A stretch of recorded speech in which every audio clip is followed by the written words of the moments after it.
Hey there everybody, welcome to another episode of Frontier Michigan, and today we're doing another From the Tailgate unbox.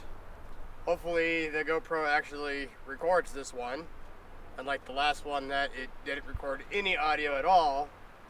So if you're seeing this with real HD and good audio, it's because the GoPro did what it was supposed to do for once. So let's get into it before the GoPro decides to quit. I have a Z1 box. Not particularly a large box. It's got some weight to it. See what we got inside here.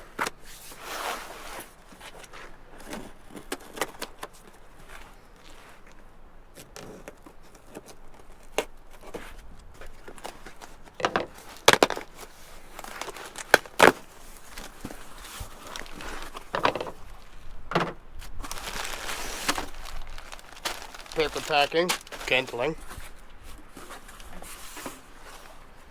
We got decal, destruction card, factor. So, what do we got in this? Basically a vacuum pack worth of baggie here.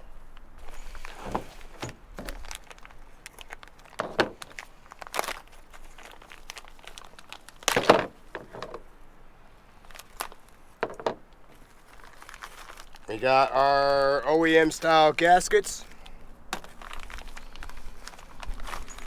our hardware kit,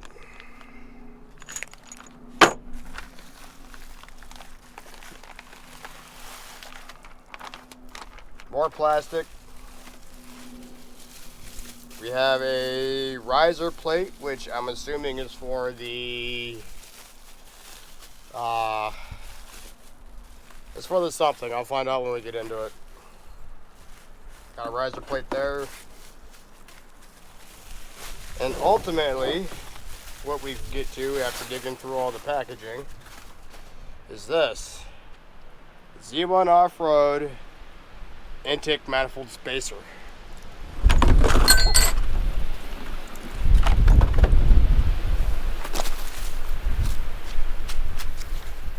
Sorry, guys.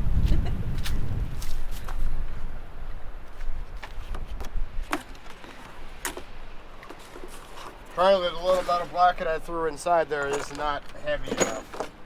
So we'll put that deeper in the bed. So what is this? This is a 25 millimeter thick milled aluminum plate that sits in between the lower intake manifold and the intake manifold plenum. Looks like we do got a little bit of a ding there. I'm gonna have to file that down. Now if you can see this small little nick. So this isn't flat. I'm gonna have to file that. All in all, other than the little blemish there, not bad. This is 25 millimeter thick. Got some good weight. So what is the purpose of an intake manifold spacer? You're probably asking.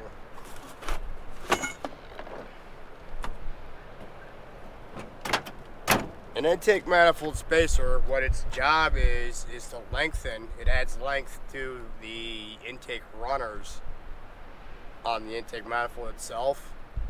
And what that does is it helps promote more torque production in the lower to mid-range RPMs. So for an engine that would say make peak torque at 4,000 RPM, with the spacer, you might be able to make peak torque a little bit lower, say 3,000 or 3,500 RPM. Now, I don't know or have seen the exact dyno sheets for the IMS, but everything that I have read from other people that have installed it have said that basically off idle through the mid-range is much more punchy, has more low-end torque, so it feels more truck-like in its power delivery. And that's not a bad thing, because as you know, my plans are to go with a bigger tire. Underbody protection. I do have plans for bumpers. So all that adds weight, and you got the bigger tire on top of it. Well, to maintain stock performance levels, I need to add power somewhere to compensate for all that weight and inertia and mass on the tires. So we're getting the groundwork going now before I do the height modifications. So let me know down below what you want to see next. We're having an awesome, beautiful day today. It's 63 degrees, good breeze. Yeah, my hair's a mess. But yeah, we are excited. Now we are supposed to get snow tomorrow. Don't say that. Don't cuss at me with that. But that should be the last day of snow for northern Michigan. So hopefully Nothing that should stick anyway. It's a couple quick inches over a couple hours over the middle of tonight, so. But 50s and 60s forecasted, ain't nothing gonna stick. Plus with the warm as it's been last couple days, nothing gonna stick. But yeah, nice blue skies, sun's out, weather's beautiful. Finally get to enjoy the weather, do things with the truck. it is going to be smaller things for right now due Yep. to You guys having taxes. to pay our taxes. The IRS did take the first payment out of my account today. So 3 big ones to go and 1 little one. But that's kind of what happens when you suddenly make, 2 or 3 tax brackets more than what you did the previous year. So next year we'll be better equipped to deal with the taxes. So it is what it is. What do you think of all this? Well, you were up in Rogers City today, so that's a town north of us. So I manned the property today. It's been relatively quiet today. We are starting to get into the warmer months, therefore more warm weather things on the property. So we're What do you think of the truck? What do you think I'm doing with the truck? Truck. Honestly, I get where he's going with this as far as the truck goes.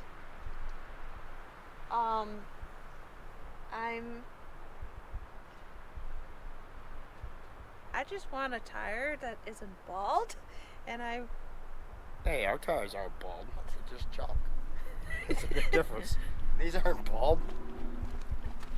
These aren't bald. Oh, that ain't bald. There's that much tread depth left. That's not bald.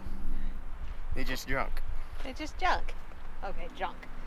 I just wish we didn't have junk tires, and But that is the way of the OEMs. Throw your cheapest tire possible on there and send it out the door. But I am enjoying the truck. Quite honestly,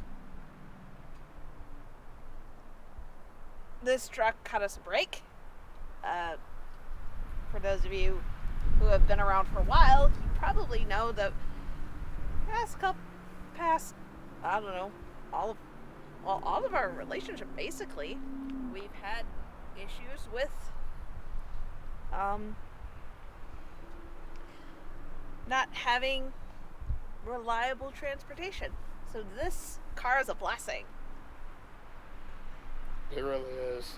I'm glad we were able to get something more reliable. So Something that's going to last a while. Something that we can go places, have usability, utility, be a family vehicle, go where we need to go. quite honestly, I think a mid-sized truck fits that bill better than some other vehicles. Sure, I could have got a capable SUV or I could have bought a Jeep, but you know, a Jeep, unless it's something like a Gladiator or you know, pretty much a Gladiator or any other truck out there, an SUV just doesn't quite get there with the utility aspect. And we are apartment managers, so we do have to do things around the property that require us to do things with a truck bed. I have ruined cargo spaces in the interiors, hauling bags of salt and spreader and all that. Yes. So we need a truck. And I don't need a big truck because, quite frankly, nothing we do requires a big truck. So I've got no issue with the shorter bed, and quite honestly, I like the smaller package that is offered with the Frontier. But yeah, I think we're gonna head back. I'm gonna find my files, knock down that burr, and then see about getting this IMS installed and let you know what I think afterwards. Now, the GoPro probably won't like me doing that install because it's kind of a thing for not letting me do videos that are longer than 20-30 minutes. So it is what it is. I will be working on getting a newer camera. I am taking the Insta360 Ace Pro 2, which does have a longer battery life, as well as an overall better quality. Don't get me wrong. Don't get me wrong. We do like the GoPro, but with the issues that the GoPro has been having, I think it's time for something else. It's just not reliable, and it's not an old camera either. We've had this GoPro for a year, and the 13 came out right after we got it, so at most the 12 is a year and a half old, 2 years old maybe. And it's already having issues. So. But GoPros have been having issues since, honestly, the 9 with overheating and pathetic battery life. I thought about the DJI Osmo 5, but there's a lot of things that I use the camera for that the Insta360 Ace Pro 2 just does a little better. The only thing that we would honestly use the GoPro for is actually a vlog, because the Insta doesn't have that. It's got a flip-up screen. It's got a flip-up screen, but it doesn't look as sharp. Only up close, and by up close, it's if I'm like right here. Mm-hmm. But if you hold it out, or you know, get a selfie stick and do it, it's perfectly fine. Mm-hmm. It's just with the Insta360, there is a lot more environmental detail captured, and things that are close up in the foreground do tend to be a little bit more muted, which honestly, to me, would give a little bit more cinematic feel.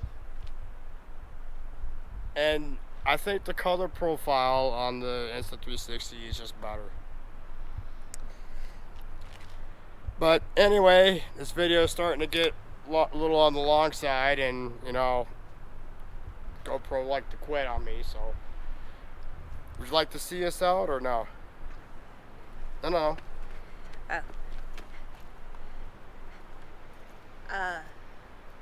What's your sign out?